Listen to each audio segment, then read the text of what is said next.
بسم الله الرحمن الرحيم الحمد لله رب العالمين والصلاة والسلام على رسول الله وعلى آله وأصحابه أجمعين ثم أما بعد رب اشرح لي صدري ويسر لي أمري والعقدة من لساني ويفقهوا قولي أعوذ بالله من الشيطان الرجيم بسم الله الرحمن الرحيم ليس البر أن تولوا وجوهكم قبل المشرق والمغرب ولكن البر من آمن بالله واليوم الآخر والملائكة والكتاب والنبيين وآتى المال على حبه ذوي القربى واليتامى والمساكين وابن سبيل وسائلين وفي الرقاب وأقام الصلاة وآتى الزكاة والموفون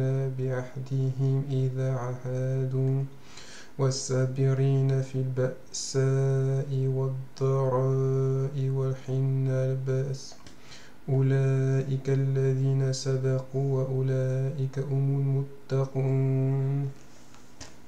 بسم الله. Donc la ayah que je viens de réciter, Inch'Allah, c'est la ayah sur laquelle nous allons faire le cours, Inch'Allah. Donc c'est la ayah numéro 177 de Surat Al-Baqarah. Du coup on va l'étudier en deux cours, Inch'Allah. Et comme je l'avais dit au cours précédent, pourquoi on va étudier cette ayah? Parce que cette ayah va reprendre les 4 points qu'on a vus dans Surat Al-Has. Donc la croyance, les bonnes actions, conseiller la vérité et conseiller la patience. Ces 4 points-là, on va les revoir dans cette ayah. Mais avant d'étudier cette ayah précisément, donc Surat Al-Baqarah pour... la traduction, c'est la sourate de la vache, c'est la deuxième sourate du Coran et c'est la sourate la plus grande du Coran, la plus longue. Et donc, comme j'ai dit, cette ayah, c'est la ayah numéro 177. Donc, avant de parler directement de cette ayah, comme elle est au sein d'une sourate, je vais introduire d'abord les grands thèmes de la sourate Al-Baqarah. Pour qu'on ait un contexte général et qu'on comprenne un peu où on va et de quoi parle la sourate. Alors, tout d'abord, au début de la sourate, Allah il va parler des 3 types de cœurs. 3 types de cœurs qu'il existe dans l'humanité. Donc Allah, ici, il ne va pas diviser les gens. Il ne va pas diviser les gens en race, en religion, mais il va diviser les gens, les êtres humains, en 3 types de personnes. Le premier type de personnes, ce sont les croyants. Les croyants. Donc Allah, il va décrire les croyants. Le premier type de cœur. Donc les croyants, c'est assez simple à décrire. C'est ceux qui croient en Allah, au messager, en un Dieu unique, etc. C'est une description assez rapide. Après, le deuxième type de cœur, c'est les mécréants. Ceux qui ont mécru, qui ne croient pas du tout en un Dieu unique et qui ne croient pas en cela. Donc ça, c'est un deuxième type de cœur aussi facile à décrire et assez rapide à décrire. Et après cela, Allah, il va décrire un troisième type de cœur où il va faire il va les décrire avec beaucoup d'images, avec beaucoup d'ayats. Il va s'étendre beaucoup plus que pour les 2 autres types de cœurs parce que c'est un cœur un peu plus compliqué. Ce cœur-là, c'est le cœur des hypocrites. Le cœur des hypocrites. Et il faut savoir que les hypocrites, qu'est-ce que c'est? Comment la religion définit un hypocrite? Un hypocrite, c'est quelqu'un qui affiche quelque chose, mais ce qu'il y a dans son cœur, c'est différent. C'est quelqu'un qui affiche quelque chose à l'extérieur, mais ce qu'il y a dans son cœur, c'est différent. Et il faut savoir que pour simplifier le sujet, il y a 2 types d'hypocrites. Il y a 2 types d'hypocrites. Il y a l'hypocrite qui le sait, qu'il est hypocrite, et l'hypocrite qui n'est pas au courant qu'il est hypocrite. Alors l'hypocrite qui sait qu'il est hypocrite, on peut dire par exemple que c'est un espion. Imaginons quelqu'un qui veut espionner les musulmans et qui veut se fondre parmi eux, il va dire à tout le monde oui je suis musulman, il va faire la prière et tout ça. Mais lui dans son cœur il croit pas du tout, il fait ça juste pour les espionner, pour mieux les attaquer ou mieux les critiquer. Et au fond de son cœur il croit pas du tout. Mais lui, il sait qu'il croit pas. Et le deuxième type d'hypocrite qui fait bien plus peur, c'est l'hypocrite qui ne sait pas. L'hypocrite qui ne sait pas. Pourquoi ça fait bien plus peur? Parce que du coup, cet hypocrite, il peut croire qu'il est croyant, il peut agir comme un croyant, mais au fond de son cœur, il n'est pas croyant. Et c'est cette hypocrisie qui fait le plus peur. Et notamment cette hypocrisie, comment on peut la déceler? C'est que quand être musulman c'est facile, les personnes sont musulmans, elles prient et tout ça, mais quand être musulman ça devient difficile, imaginons on fait la guerre aux musulmans, les musulmans sont très critiqués, les musulmans sont torturés, etc. Ils partent de la religion. C'est là qu'on voit qui sont les hypocrites.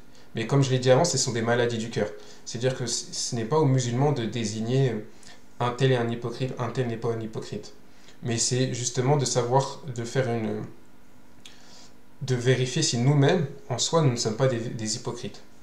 Donc après avoir parlé donc, des trois types de cœur et d'avoir beaucoup parlé sur les hypocrites, Allah dans la sourate Al-Baqarah, il va parler de l'histoire d'Adam. L'histoire d'Adam, notre Père à tous.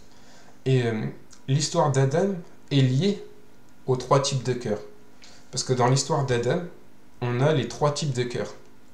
En effet, on a Adam qui est croyant et on a Iblis.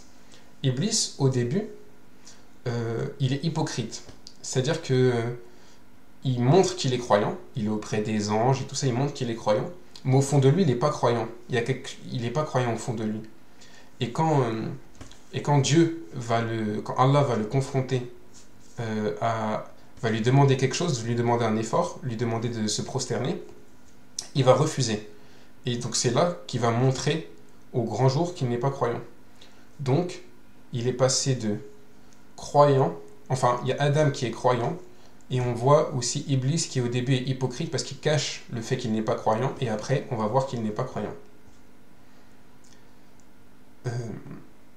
Donc voilà, donc là on va passer maintenant à la troisième partie de la sourate Al-Baqarah. Juste avant, je vais vous demander quels sont les deux types d'hypocrites.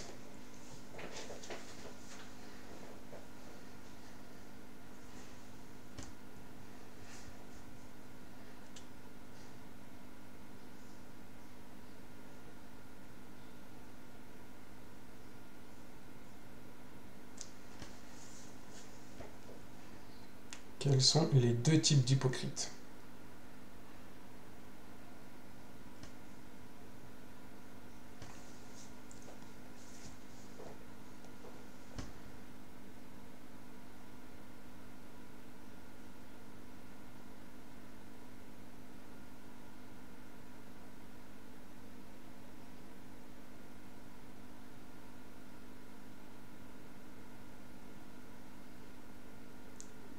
Jacan.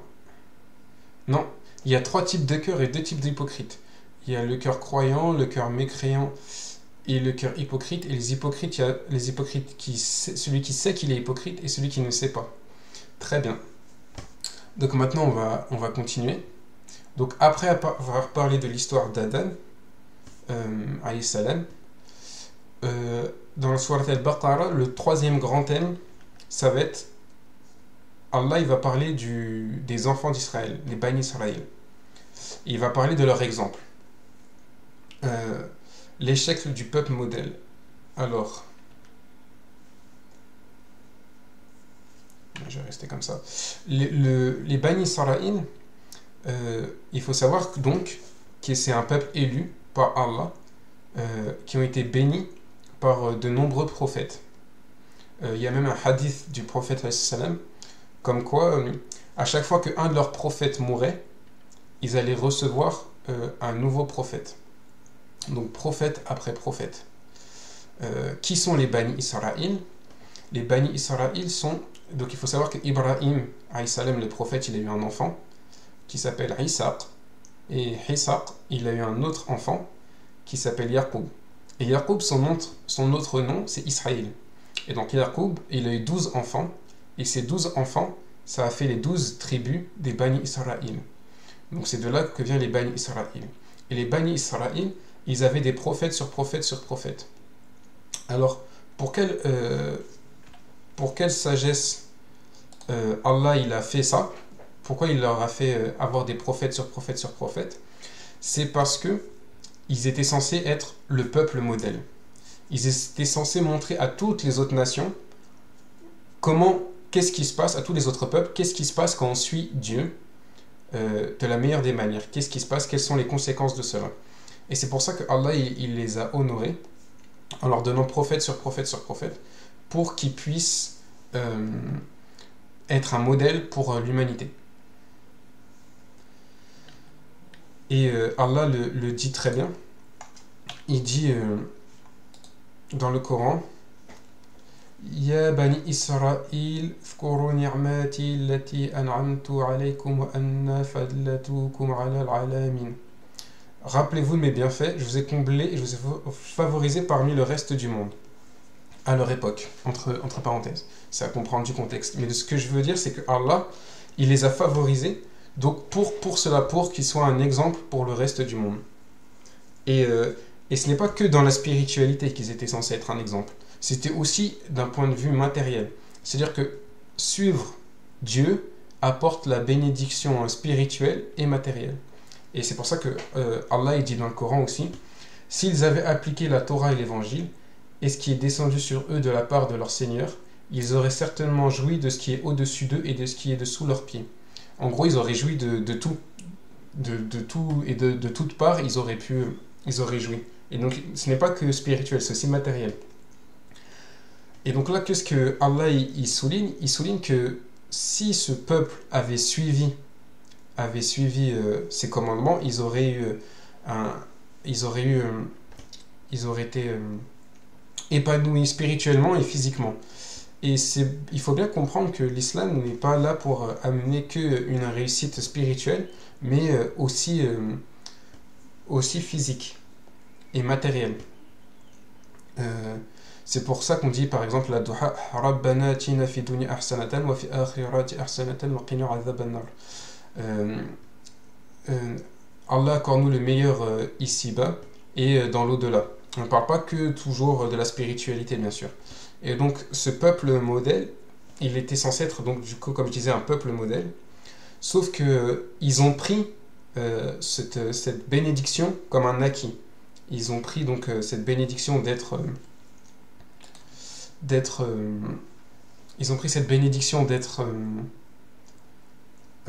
bénis, d'avoir des prophètes sur prophètes comme un acquis. Et ils ont commencé à devenir hypocrites pour une grande partie d'entre eux, et donc à ne plus vouloir suivre ce message qu'ils trouvaient dur à suivre. Et donc il y a un hadith du prophète qui raconte c'est dans le Coran, qui tuaient leurs prophètes. Quand leurs prophètes leur demandaient de faire des choses, comme c'était contraignant, ils les tuaient. Et donc c'est comme ça qu'ils sont devenus hypocrites. Ils avaient une apparence de croyants, mais ils ne voulaient pas suivre la religion. Et donc ça suit toujours le même thème qu'on a vu depuis le début de la sourate Al-Baqarah, donc le thème de l'hypocrisie. Donc voilà. Et donc malgré ça, ils n'ont pas réussi la tâche pour laquelle ils étaient. Ils ont eu cette bénédiction et ils ont été ingrats et donc ont tué des prophètes notamment. Et après cela, Allah, dans Surat Al-Baqarah, va parler de l'ancêtre commun. L'ancêtre commun aux musulmans qui suivent le prophète, c'est Ibrahim. Pourquoi parler de l'ancêtre commun? Parce que eux, ils ont développé une croyance que Ibrahim, donc il a eu 2 enfants. Il a eu Ishaq, qui plus tard a donné les Bani Israël, les enfants d'Israël, et il a eu après Ismaïl. Enfin, il a eu Ismaïl avant. Il a eu Ismaïl. Et Ismaïl, c'est donc de sa descendance que vient le prophète alayhi salam Mohammed. Et du coup, eux, les enfants d'Israël, quand ils attendaient un dernier prophète et qu'ils ont vu que c'était qui venait pas de leur lignée, mais de la lignée des Arabes, donc la lignée d'Ismaïl, ils ont eu ils n'ont pas accepté. Ils n'ont pas accepté cela parce que ils ont eu ce sort de racisme qui est lié aussi avec le racisme qu'on a vu avant dans l'histoire d'Adam, le racisme de Iblis, qui pensait être meilleur que l'être humain parce que lui il est fait de feu et que l'être humain il est fait de terre. Bah, d'une certaine manière, les enfants d'Israël ont eu aussi un point de vue raciste en pensant que, comme le dernier prophète ne venait pas de leur lignée, ils n'ont pas vraiment voulu le suivre. Et du coup, comme je disais, Allah il leur parle du coup de leur ancêtre commun pour en quelque sorte les réveiller et leur dire oui, Mohammed n'est pas un Bani Israël, mais il a quand même le même ancêtre commun avec vous. Qui ça? Ibrahim alayhi salam. En plus, donc voilà, oui, c'est ça. Et après avoir parlé de ça, enfin d'Ibrahim, l'ancêtre commun, qu'est-ce que Ibrahim il a construit? Ibrahim il a construit la Kaaba. Et donc Allah il va parler du changement de direction de la Qibla vers la Kaaba, donc vers la Mecque. Donc Allah il va changer la direction après la construction de la Kaaba. Et du coup, qu'est-ce qui s'est passé? C'est que Allah il leur rappelle que par exemple Ibrahim, c'est lui qui a fait l'invocation que des adorateurs de partout viennent pour adorer pour adorer Allah, un Dieu unique, et que le point de rendez-vous, ça serait la Kaaba. Et c'est aussi une doha d'Ibrahim que le prophète qui est un prophète à la fin du temps, vienne et qu'il soit de sa descendance. Donc une doha, c'est une invocation. Et du coup, c'est comme si Allah il soulignait que les enfants d'Israël ils respectaient pas en fait leur héritage, qui est aussi un héritage commun aux chrétiens du coup, c'est-à-dire l'ancêtre commun Ibrahim, qui a construit du coup la Kaaba. Et notamment quand on étudie les textes juifs, on voit qu'Ibrahim, pour eux aussi, il a construit ce monument. Mais sauf que pour eux, c'est à Sakka qu'il l'a construit. Et Sakka, ça ressemble énormément à Mecca. Et voilà, il ne faut pas oublier que que les Juifs ont modifié leur texte, et notamment en changeant quelques lettres de leur texte. Et notamment, comment est décrit Sakka? C'est décrit comme un désert avec une source d'eau, donc comme à la Mecque, avec deux pics, deux montagnes, et donc l'une s'appellerait Moura. Et Moura, ça ressemble énormément à Marwa, qui est l'une des deux montagnes qui est autour de la Mecque. Et donc voilà, il faut savoir que donc, le prophète sallam, avant ça, il jeûnait comme les mêmes jours que les Juifs, et il priait en direction de Jérusalem, comme les Juifs. Sauf que un jour, le prophète sallam, quand il a immigré vers Médine, donc le prophète sallam, il a immigré vers Médine. Donc là, il était à Médine, je ne sais pas si vous voyez très bien, mais en tout cas là, il était à Médine. Il était à la Mecque. Et donc, pour prier, quand il était à la Mecque, il pouvait prier en direction de la Kaaba, il avait la Kaaba devant lui, et il priait en direction de Jérusalem. Il pouvait aligner les deux. Il alignait la Kaaba et la Jérusalem, la mosquée de Masjid al-Aqsa, il alignait les deux. Donc il pouvait prier en direction de la Kaaba et en direction de la mosquée sacrée de Jérusalem. Donc comme ça, il priait de la même direction que les Juifs. Mais sauf que Allah, il a fait qu'il a changé la direction de la prière, changé la direction de la Qibla, la direction de prière, quand le prophète sallam, il était à Médine. C'est-à-dire que, vous voyez, ici à Médine, on ne peut pas aligner la Mecque et Jérusalem. Soit on prie en direction de Jérusalem, soit on prie en direction de la Mecque. Donc là, le prophète sallam, il ne pouvait plus faire les deux, et ça l'a rendu triste. Et il a regardé le ciel de tristesse. Et Allah, pour qu'il soit satisfait, il a changé, la direction de prière. Et il l'a fait que ça soit comme ce qui était prévu dès le départ, ce que la maison qu'Ibrahim avait construite, la direction de prière. Et là, il faut savoir un fait intéressant qui est décrit dans le Coran, c'est quand les musulmans ils ont changé de direction, les juifs n'étaient pas contents. Ils ont entre guillemets rouspété, ils se sont plaints, ils ont dit pourquoi vous changez de direction. Et ça, c'est quelque chose d'important, il faut comprendre que ça prouve entre guillemets leur hypocrisie. Pourquoi? Parce que, excusez-moi, parce que je sais pas si vous avez des amis non musulmans ou de la famille non musulmane, quand vous priez, si vous priez à droite, à gauche, devant, derrière, n'importe quelle manière vous priez, ils vont pas vous corriger. Personne va vous corriger un non-musulman va pas vous corriger sur votre manière de prier. Mais donc si n'importe quelle direction vous allez prier, il va pas se poser de questions, il va vous laisser prier, il va entre guillemets, il s'en fout un peu de comment vous priez. Et pourtant, quand le prophète sallam était à Médine et qu'il a changé de direction, les juifs n'étaient pas contents. Pourquoi ils n'étaient pas contents? Parce qu'au fond d'eux, ils savaient que cette religion était la vraie religion, et que s'ils changeaient de direction, ça veut dire qu'il allait avoir un changement, et c'était un changement que eux n'étaient pas prêts à accepter. Ils n'étaient pas prêts à accepter cela. Et c'est notamment pourquoi c'est si important que ça, le changement de direction. C'est parce que c'est à partir de ce moment-là que l'islam va devenir vraiment une religion à part. Comme je l'expliquais au début, le prophète sallam et les musulmans, ils jeûnaient en même temps que les juifs, et ils priaient dans la même direction qu'eux. Et à partir de ce moment-là, Allah, il a fait qu'ils avaient une nouvelle direction, une nouvelle capitale. La nouvelle capitale de la religion de l'islam, de la croyance en un Dieu unique, c'est devenu la Mecque. Une nouvelle capitale, une nouvelle constitution. La constitution des musulmans, maintenant, c'est plus la Torah et l'évangile, mais maintenant, c'est devenu le Coran.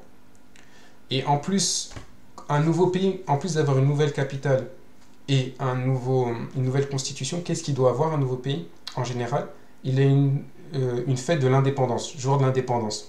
Une fête qui célèbre le fait que ce soit un nouveau pays, un jour d'indépendance. Et pour le musulman, c'est quoi cette fête? C'est le mois du Ramadan. C'est le mois où on célèbre la nouvelle constitution qu'est le Coran pour le musulman. Et donc tout ça, ça nous a rendu complètement à part des juifs et nous a séparés d'eux.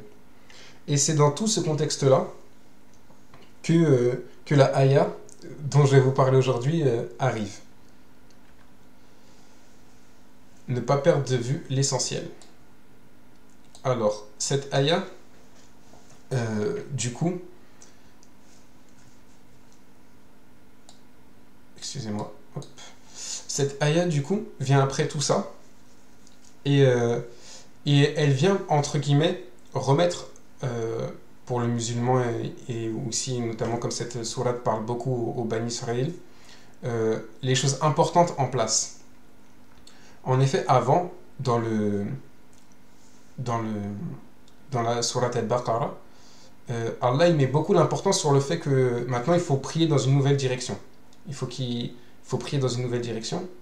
Et du coup, il va commencer cette ayah en nous disant de faire attention à ne pas trop s'attacher à certains détails.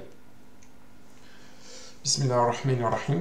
ليس البر أن تولوا وجوهكم قبال المشرق والمغرب ولكن البر من آمن بالله واليوم الآخر والملائكة والكتاب والنبيين. Donc là, Allah il nous met en garde. Donc en français, la bonté ne consiste pas uniquement à tourner vos visages vers le levant ou le couchant. Donc là, Allah il nous parle d'un point précis pour expliquer un sujet global. C'est que souvent le croyant, il peut commencer à s'attacher à certains points de la religion et en perdre le point de vue général, en perdre l'essentiel et à se concentrer uniquement sur des choses très précises. C'est arrivé aux Bani Israël qui se sont concentrés sur certaines choses, même à l'heure actuelle, si vous parlez à des juifs, il y a des choses sur lesquelles ils vont être très carrés. Par exemple, le fait de manger kasher, ils ont des listes, c'est très strict. Et pourtant, il y a d'autres choses où ils vont être ils vont être plus laxistes. Ils vont être moins durs. Et pour le musulman aussi, ça a touché notre communauté aussi. Par exemple, on va être on va faire très très attention à pas manger du porc ou à circoncire nos enfants. Mais il y a beaucoup de musulmans qui ne prient pas. Et ce genre de choses. Et là, qu'est-ce qui se passe dans Surat al-Baqarah, comme je disais? Allah, il a beaucoup parlé du changement de direction, comme quoi il fallait changer sa direction et tout ça. Et maintenant, il dit la bonté ne consiste pas uniquement à tourner vos visages vers le levant ou le couchant. C'est-à-dire, être bon, ce n'est pas uniquement prier dans la bonne direction. Et ce n'est pas uniquement ça, être bon. Et donc, après avoir dit ça, Allah, il crée une sorte de curiosité en nous, une sorte de curiosité qui nous pousse à nous demander mais c'est quoi la bonté? C'est quoi la bonté si ce n'est pas ça? Et il va répondre du coup à cette interrogation qu'on a en lisant le verset, la ayah. Il va répondre en disant mais la bonté est celui. Alors, c'est vrai que là, je vais vous parler un peu de la langue arabe. C'est une expression arabe. Normalement, on devrait dire mais une bonne personne, c'est celui qui. Et en fait, c'est comme si en français, je disais le football, c'est Zidane. C'est comme si je disais, par exemple, si je dis le football, c'est Zidane, on comprend très bien que le football et Zidane, c'est pas la même chose. Mais c'est tellement que Zidane, il incarne le foot, par exemple, que on peut réduire le concept qui est immense et infini d'une idée qui est le foot à cette personne. On peut personnifier le foot dans Zidane. Ou si je dis courir rapidement, la vitesse, par exemple, si je dis la vitesse, c'est Usain Bolt. Voilà. Ou d'autres choses comme ça. La chaleur, c'est le soleil. En fait, qu'est-ce qu'ils faisaient les Arabes? C'est une méthode arabe pour concentrer une idée dans une personne. Et donc là, Allah, il va pas nous dire qu'est-ce que c'est être une bonne personne. Il va nous dire qu'est-ce que c'est être l'essence même du bien ou de la bonté. Qu'est-ce que c'est le bien et la bonté? Qu'est-ce que c'est aux yeux d'Allah le bien et la bonté? Donc voilà.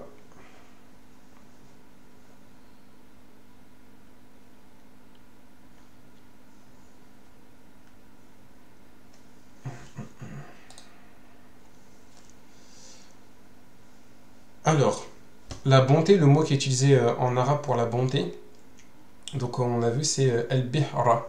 El-bihra, ça vient de bar. Et bar, si vous prenez des notes, vous pouvez écrire B-A-R-R. Bar, ça veut dire la terre ferme. C'est-à-dire que les Arabes, d'une certaine manière, il y a le fait d'être bon avec le fait d'être en sécurité. Être sur la terre ferme, à l'opposé d'être dans la mer. Et là, ça fait un parallèle avec la sourate El-Asr qu'on a vu la semaine dernière. Et c'est quoi ce parallèle? Ce parallèle, c'est que si tu n'es pas bon, tu es en danger. Tu es en danger. Vous vous rappelez, dans Surat Al-Asr, Allah, il nous fait prendre une conscience du danger de ne pas respecter 4 conditions, de ne pas être un minimum bon, et que c'est un danger pour nous et que nous sommes en perte si on ne respecte pas ces 4 conditions. Et bien là, d'une certaine manière, en utilisant le mot bihra, qui vient de bar, la terre ferme, ça nous renvoie à ça, au fait que le fait de faire le bien, c'est quelque chose qui nous met en sécurité. Donc la première étape de la bonté est la croyance. En effet, Allah il dit ليس البر أن تولوا وجوهكم قبل مشرقنا والمغرب ولكن البر. Et cependant, la bonté, man amana est celui qui croit en Allah, man amana billahi wal yawmil akhir, au jour du jugement, wal malaikati, aux anges, wal nabii, et aux prophètes.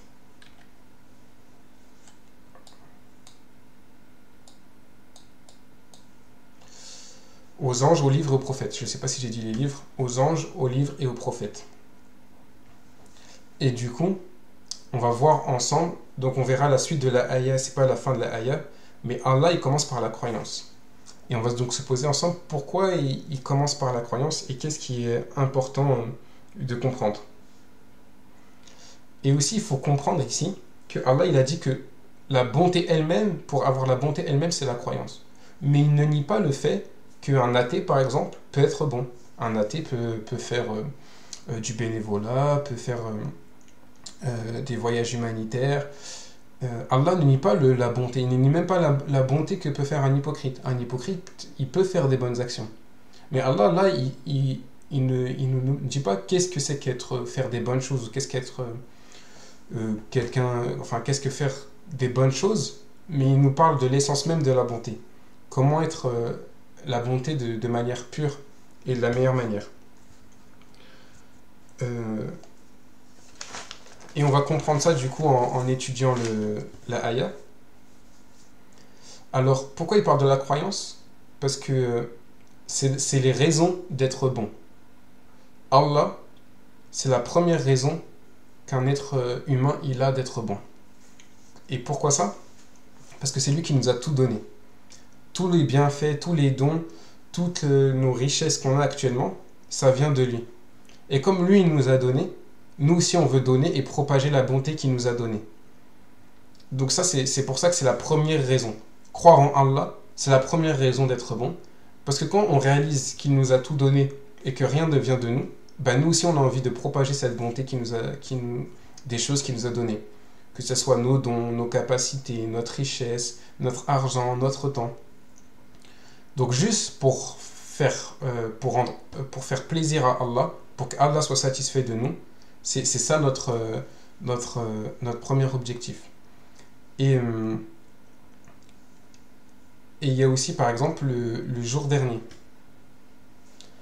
Le jour dernier, pourquoi le jour dernier? Parce qu'il y en a, peut-être qu'ils n'ont pas,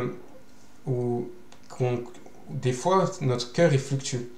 Et juste la raison d'Allah n'est pas suffisante pour qu'on fasse des bonnes actions. Alors, une autre bonne raison pour faire des bonnes actions, c'est de savoir que nos actions, elles vont être comptées et qu'elles vont nous accorder le paradis. Et donc, c'est pour ça qu'il y a plein d'actions dans notre religion qui sont des sortes de motivations, des incitations et des motivations. Si vous faites ça, vous aurez ça au paradis. Si vous faites ça, vous serez pardonné. Ainsi de suite. Et tout ça, pourquoi? Parce qu'on croit au jour du jugement, un jour où nos actions, elles seront pesées et jugées. Et du coup, ça aussi, ça nous motive. Le fait que savoir qu'on sera récompensé pour ce qu'on a fait. Donc on va dire que les deux premiers objets de la croyance, Allah et le jour dernier, sont des objets de motivation. Et il y a certains pieux prédécesseurs, notamment une femme qui s'appelait Rabia el-Basri, Rabia el-Basri, qui a dit, qui serait sortie avec une torche, et un seau d'eau. Elle serait sortie avec une torche et un seau d'eau, et elle aurait dit si j'avais pu, j'aurais brûlé le paradis avec la torche, et j'aurais éteint l'enfer avec l'eau, pour que les gens ne soient motivés à faire le bien que pour Dieu, pour pas qu'il y ait justement cette deuxième raison, et que juste les gens soient seulement sincères envers Dieu. Mais notre religion est bien plus facile, et c'est très acceptable de faire des actions pour se préserver de l'enfer ou pour aller au paradis. Mais voilà, il y a cette idée aussi de faire les choses juste pour Dieu. Et c'est pour ça que Allah il décrit d'abord la croyance en lui-même, en Allah. Et voilà, et ces choses qui fluctuent, c'est des choses qui fluctuent, c'est-à-dire que des fois on va faire des choses juste pour satisfaire Allah, et il y a des moments qu'on va faire des choses peut-être pour éviter l'enfer, notamment le ramadan. Souvent nous, le ramadan, en tant que musulmans, on se dit que c'est le moment pour effacer nos péchés, pour se faire pardonner, et voilà. Donc voilà, ces deux choses-là sont là pour ça, comme motivation. Et après, il y a vient la question, mais qu'est-ce qu'est le bien? On est motivé, mais qu'est-ce qu'est le bien?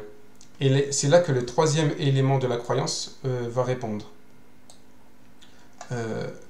Wal malaikati wal kitabi wal nabi'in. Les anges, le livre et les prophètes. Parce que c'est ça qui va répondre à la question qu'est-ce que le bien. Maintenant, on va voir si vous vous rappelez un peu des cours précédents. Je vous avais dit que la croyance, elle était divisée en trois choses principales. Croire en trois choses.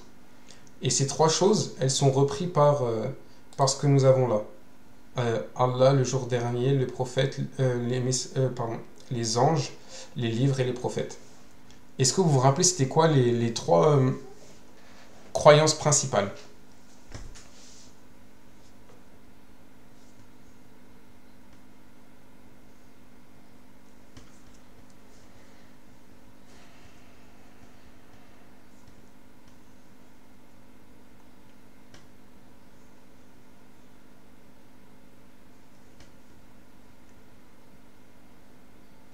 Je pense en avoir parlé la semaine dernière et il y a 2 semaines. Ou l'un des deux.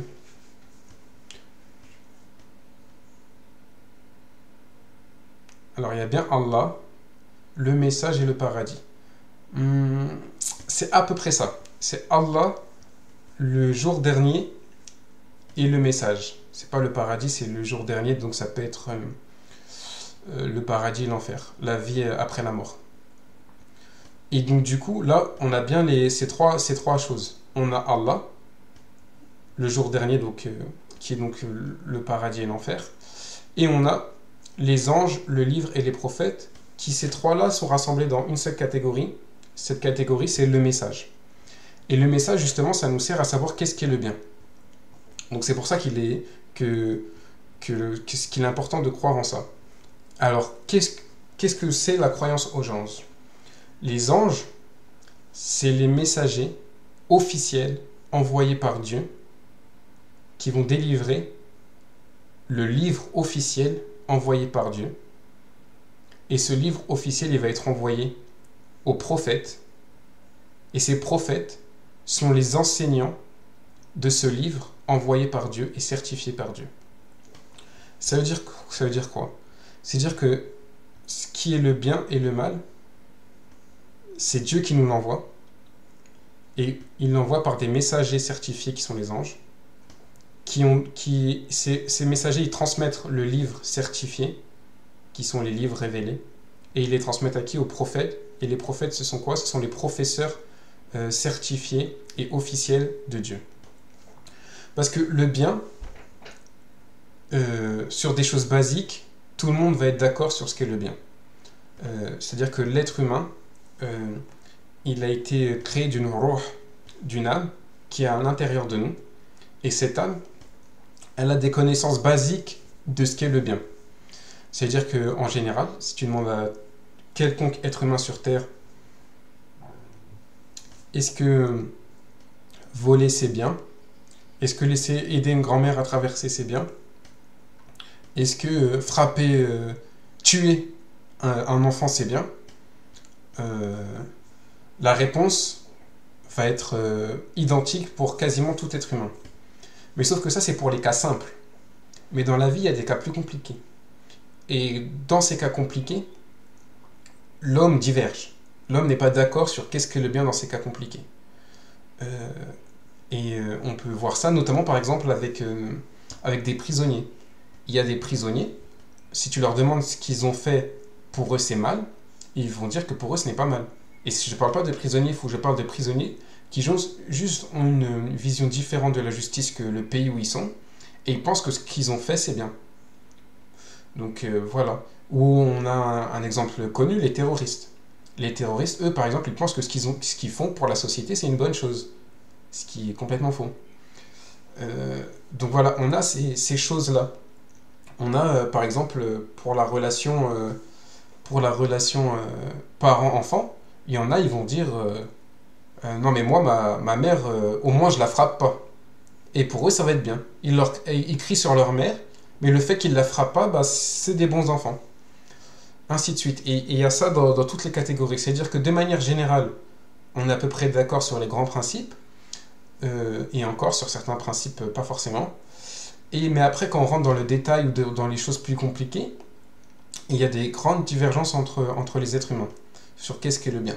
Et c'est pour ça que Allah, il envoie donc des messagers officiels qui sont les anges, le livre officiel qui sont les livres révélés, et qu'il envoie les prophètes, qui sont les professeurs de ce livre, qui sont là pour nous enseigner et qui sont les exemples vivants de comment appliquer ces livres. Que la paix soit sur eux. Et voilà, donc c'est vraiment ça qui est important à comprendre, pourquoi on doit croire en ça. Et voilà, par exemple, c'est vraiment ça, par exemple, comment on aurait pu savoir, par exemple, que pour être quelqu'un de bien, il fallait prier 5 fois par jour. Ça, on n'aurait pas pu le savoir sans des livres révélés. Comment on aurait pu savoir que pour purifier son argent et qu'on puisse l'utiliser en étant quelqu'un de bien, il fallait donner chaque année un pourcentage de son argent à des catégories spécifiques. Et ainsi de suite. Toutes ces choses-là, on n'aurait pas pu les savoir sans les messages révélés. C'est pas des choses, on n'aurait pas su comment faire la prière. Et les relations avec les parents aussi. Par exemple, voilà, la relation vers les parents en islam, elle est précise. Elle est vraiment précisée de ce qu'on doit faire, ce qu'on n'a pas le droit de faire. Et dans l'humanité, les gens ne font pas forcément cela, ils ne se sentent pas mal de ne pas avoir appliqué cela. Et il y a aussi la bonté envers Dieu. La bonté envers Dieu, c'est-à-dire qu'il y a des gens, ils pensent être bons envers Dieu, mais selon eux-mêmes. C'est-à-dire que, comme ils ne suivent pas de livres révélés ou de prophètes, ils vont prier comme eux ils le sentent. Ils vont faire comme eux ils le sentent en fait. Par exemple, il y en a, ils vont rêver de quelque chose, ils vont dire oui, Dieu, il m'a dit ça dans mon rêve. Et voilà, ils vont le faire, ils vont suivre leur passion, leurs propres idées de qu'est-ce qu'est le bien, sans suivre un prophète ou un livre révélé. Ils vont suivre eux-mêmes ce qu'ils pensent être le bien. Et c'est contre ça que c'est ça le danger justement de ne pas suivre ce que Allah veut. En fait, ils veulent faire le bien pour Dieu, mais pas comme Dieu le veut, comme eux le veulent. Et du coup, ça amène à des choses, à des choses complètement, pas complètement égarées malheureusement. Et notamment, on peut malheureusement, et bien sûr il faut faire attention, on peut aussi trouver ça chez les musulmans. Par exemple, il y a en tout cas des gens qui se disent musulmans, il y a des gens qui se disent musulmans et qui disent que pour eux, ils n'ont pas besoin de prier. Il y a des gens qui se disent musulmans et qui se disent bah, moi j'ai pas besoin de prier, j'ai une bonne relation avec Dieu et je n'ai pas besoin de prier. Donc voilà, il faut vraiment faire attention au fait que ce n'est pas nous ou quelqu'un qui nous dicte qu'est-ce que c'est le bien, mais c'est Dieu. Par je me répète, mais par ses messagers officiels, par ses livres officiels et par ses professeurs qui sont nos exemples, les prophètes. C'est pour ça que dans notre religion, on n'a pas comme par exemple le système de pape, où le pape par exemple c'est le représentant de Dieu sur terre pour les chrétiens qui croient au pape. Donc son interprétation du livre ou de la religion sont ce qu'il faut suivre. Nous, on n'a pas de suivisme aveugle de nos imams.